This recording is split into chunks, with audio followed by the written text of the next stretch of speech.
श्री श्याम भक्तों, आज हम उत्कर्ष के बेटे हैं, या यूं कहूँ कि वह करीब का सफर तय करना होता है जिसको आप 5 से 6 घंटे में। श्याम बाबा का नाम शीश का दानी कैसे पड़ा था, बात उससे भी जानते हैं। उस समय श्याम बाबा ने युद्ध में भाग लेने के लिए अर्जियां लगाई है कि वह आपको अपने दरबार में जल्दी बुलाएं। वीडियो को समर्पित है और दोनों जगह ही नजर रखते हुए प्रशासन द्वारा ये नए बाबा ने दर्शन दिए और अपने मंदिर के। श्याम भक्तों, आज हम आपको खाटू श्याम, जो कि राजस्थान के चूरू डिस्ट्रिक्ट में पड़ता है, उसके दर्शन करवाएंगे। श्याम बाबा के बारे में कौन नहीं जानता, जो नहीं जानता उनको बता दूं, श्याम बाबा पांडव पुत्र भीम के पुत्र घटोत्कच के बेटे हैं, या यूं कहूं कि वह भीम के पोते बबरीक के नाम से भी जाने जाते हैं। दिल्ली से दूरी की बात करें तो यहाँ पहुँचने में आपको 274 किलोमीटर के करीब का सफर तय करना होता है, जिसको आप 5 से 6 घंटे में कवर कर लेते हैं। जाने के बहुत से साधन हैं, आप बाय बस, बाय ट्रेन,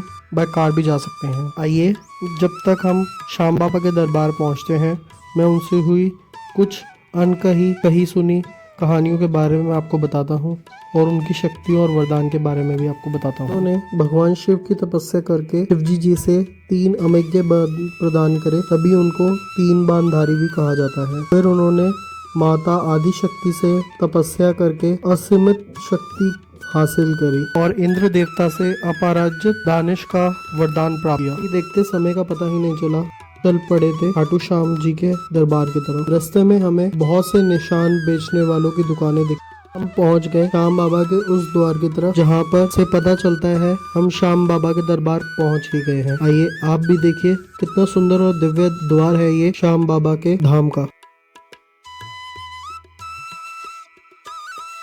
अब जानते हैं श्याम बाबा का नाम शीश का दानी कैसे पड़ा था। बात उस समय की है जब कौरवों और पांडवों का युद्ध छिड़ा था, जिसे कि हम महाभारत के नाम से भी जानते हैं। उस समय श्याम बाबा ने युद्ध में भाग लेने की इच्छा जाहिर करी अपनी माता श्री को। बाबा की माता जी उनकी शक्तियों और वरदानों के बारे में अच्छे से जानती थी, तो उन्होंने जाते हुए श्याम बाबा से एक वचन लिया कि जो पक्ष हार रहा होगा वह उसी तरफ से युद्ध करके उस पक्ष को जिताएंगे, क्योंकि उनकी माता श्री को यह लगता था पांडव गिनती में कम है और कौरव गिनती में ज्यादा, तो अवश्य ही पांडव हार रहे होंगे। कृष्ण जी को बबरीक जी अपना गुरु मानते थे। यह सब वृत्तांत जब कृष्ण जी को पता चला कि बबरीक स्थान से खेलेंगे जो स्थान हार रहा होगा, और उन्हें तो वह सर्वगुण संपन्न ज्ञानी थे, उन्हें तो पता ही था पांडवों की जीत होनी है और कौरवों की हार। अगर वह इसी तरह कौरवों की तरफ से युद्ध करेंगे तो पांडव अवश्य हार जाएंगे। कुरुक्षेत्र के रास्ते में आते हुए बबरीक जी को कृष्ण जी ने रोक दिया। बबरीक जी कृष्ण जी को अपना गुरु मानते थे, तो कृष्ण जी ने बबरीक जी की युद्ध में जाने से पहले वह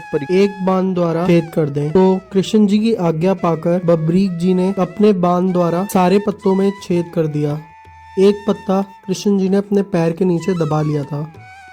कृष्ण जी के चारों तरफ चक्कर लगाने लग गया। तब बबरीक जी ने कहा कि आप अपना पैर हटाइए, एक पत्ता आपके पैर के नीचे है। अंत में जैसे ही कृष्ण जी ने अपना पैर हटाया तो वह पत्ते में भी छेद हो गया। बबरीक जी को महसूस हुआ कि कृष्ण जी उनकी कोई परीक्षा ले रहे हैं। बबरीक जी उनको अपना गुरु मानते थे। तब बबरीक जी ने उन्हें कहा कि अगर आप मुझसे कोई गुरु दक्षिणा मांगना चाहते हैं तो मैं अवश्य देना चाहता हूँ आपको। तब कृष्ण जी ने कहा, गुरु दक्षिणा में तुम्हारा शीश दान में चाहिए। बबरीक जी ने एक पल भर भी नहीं सोचा और अपनी तेज तलवार से अपना शीश को धड़ से अलग कर दिया। उन्हें शीश का दानी भी कहा जाता है, और जहाँ पर यह व्याख्यान हुआ वह चुलकाना धाम पानीपत जिले के पास पड़ता है। इन सभी बातों से कृष्ण जी ने प्रसन्न होकर बबरीक जी को आशीर्वाद दिया कि कलयुग में सभी तुम्हें मेरे नाम यानी श्याम से जाए, और कलयुग में जो श्याम बाबा के दर्शन करने आएगा उसकी सारी इच्छाएं पूर्ण होंगी। तभी से जो है यह मान्यता मानी जाती है कि हारे का सहारा श्याम बाबा हमारा, शीश का दानी श्याम बाबा। देखते ही देखते मंदिर के करीब पहुंच गए और हमने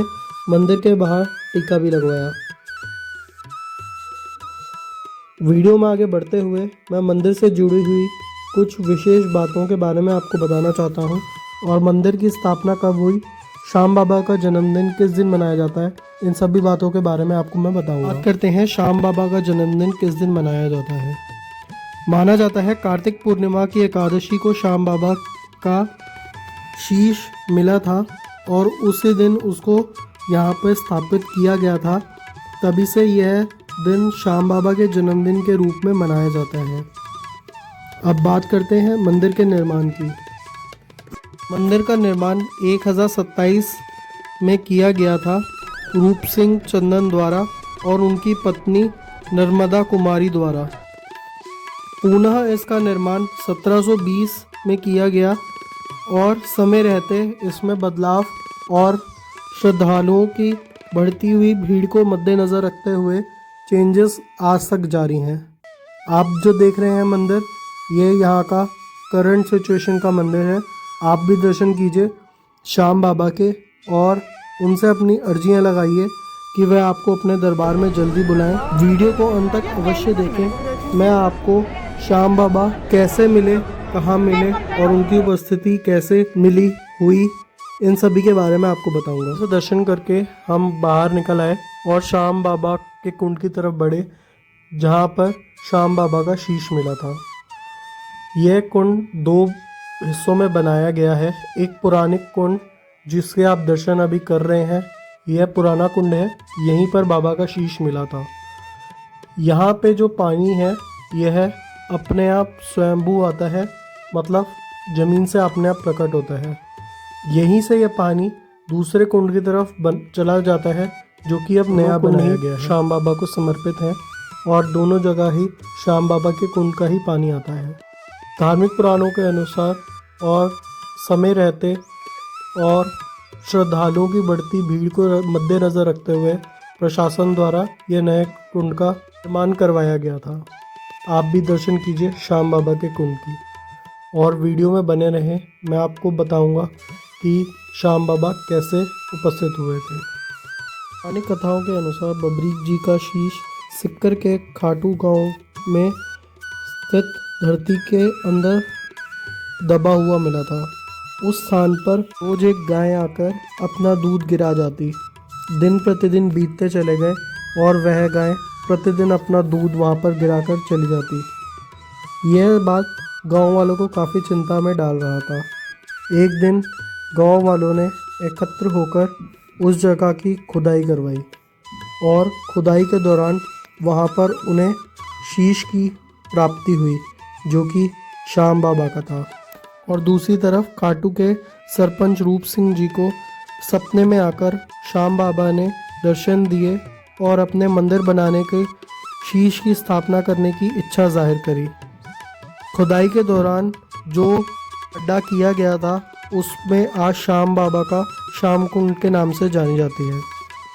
आशा करते हैं आपको यह हमारी वीडियो पसंद आई होगी, तो लाइक सब्सक्राइब अवश्य करें और उनके साथ ये वीडियो शेयर अवश्य करें जिनके साथ आप श्याम बाबा के दर्शन करने के लिए जाना चाहते हैं। को हमारी वीडियो में जो कुछ भी अच्छा लगा, बुरा लगा, हमें अवश्य बताएं और कमेंट बॉक्स में जय श्री श्याम लिखना भूलिएगा मत। वीडियो की यहीं पे समाप्ति करते हैं। आशा करते हैं आपको नई वीडियो में मिलेंगे। जय श्री श्याम।